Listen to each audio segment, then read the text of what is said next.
हरिद्वार के लिए अखिलेश यादव नेताजी की अस्थियां लेकर विसर्जन के लिए निकले ही थे। उधर इटावा में डिप्टी सीएम केशव प्रसाद मौर्य ने सपा के गढ़ मैनपुरी को लेकर कर दिया बड़ा ऐलान। डिप्टी सीएम केशव प्रसाद मौर्य ने किया ऐलान, अब सपा नहीं मैनपुरी पर बीजेपी का राज होगा कायम। अखिलेश यादव नेताजी की अंतिम रस्मों में ही लगे रहे, तब तक बीजेपी ने उन्हीं के गढ़ में सेंध लगाने की कर ली पूरी तैयारी और खेला कर दिया शुरू। नेताजी के निधन के बाद अगर सैफई में किसी पार्टी के नेता सबसे ज्यादा दिखे तो नाम बीजेपी का शीर्ष पर आएगा। गृह मंत्री से लेकर रक्षा मंत्री, मुख्यमंत्री और डिप्टी सीएम नेताजी के निधन पर आंसू बहाते दिखे।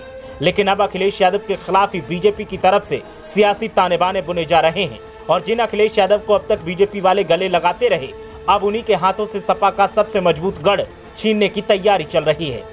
इधर अखिलेश यादव नेताजी की अस्थियों को विसर्जन के लिए परिवार के साथ हरिद्वार की तरफ निकले तो उधर डिप्टी सीएम केशव प्रसाद मौर्य ने मौका भुनाने की पूरी तैयारी कर ली और इटावा पहुंचकर एक बड़ा ऐलान कर दिया। केशव प्रसाद मौर्य ने सीधे सीधे मैनपुरी में कमल खिलाने का ऐलान कर दिया और कहा कि अब बीजेपी का कब्जा मैनपुरी पर होगा। सुनिए केशव प्रसाद मौर्य ने आगे क्या कहा। नेताजी के बाद जो मैनपुरी की सीट खाली हुई, उसको चुनाव होना है, उसको लेकर देखिए, नेताजी के प्रति हम सब का बहुत सम्मान है। स्वयं माननीय प्रधानमंत्री जी उनका कितना सम्मान करते हैं कि उनके चुनाव क्षेत्र में प्रचार करने ना तो वह 2014 में गए थे और ना 2019 में गए थे, लेकिन यह दुखद निधन हुआ है। आज वैसे इस सवाल का जवाब देने की जरूरत नहीं थी, लेकिन मैनपुरी में भी कमल खिलेगा, यह जरूर मैं कह करके जा। धन्यवाद। दरअसल सोमवार को जिले के विकास कार्यों की समीक्षा करने इटावा पहुंचे प्रदेश के उप मुख्यमंत्री केशव प्रसाद मौर्य ने कहा कि निकाय चुनाव का बिगुल बज चुका है। इटावा समेत प्रदेश की सभी निकाय सीटों पर भारतीय जनता पार्टी का कमल खिलेगा। मैनपुरी संसदीय सीट से सांसद रहे सपा संरक्षक मुलायम सिंह यादव के निधन के बाद सीट खाली हो चुकी है।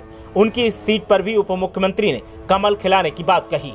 उन्होंने कहा कि नेताजी बहुत सम्माननीय थे, प्रधानमंत्री नरेंद्र मोदी भी उनका बहुत सम्मान करते थे। इस बात का अंदाजा 2014 और 2019 के लोकसभा चुनाव से लगाया जा सकता है। दोनों लोकसभा चुनाव के प्रचार के चुनाव में पीएम उनके संसदीय क्षेत्र में प्रचार करने तक नहीं गए, लेकिन इस बार मैनपुरी में कमल खिलने जा रहा है। डिप्टी सीएम का ऐलान करना था कि सपा भी सक्रिय हो गई। केशव प्रसाद मौर्य ने मौके की नजाकत को समझते हुए ऐलान तो किया, लेकिन सपा को चुनौती देने का संकेत भी कर दिया। सपाइयों का कहना है कि केशव प्रसाद मौर्य कितना भी दावा करे, लेकिन मैनपुरी हमेशा सपा की थी और आगे भी सपा की ही रहेगी। वहीं केशव प्रसाद मौर्य ने यह भी कहा कि इस बार निकाय चुनाव पूरी तरह से लोकतांत्रिक तरह से होगा। पहले की तरह बूथ कैप्चरिंग या बेईमानी नहीं की जा सकेगी। वोटर लिस्ट में नाम होने पर ही वोट डाला जा सकेगा। फर्जी वोट डालने का प्रयास करने वालों पर कड़ी कार्रवाई होगी।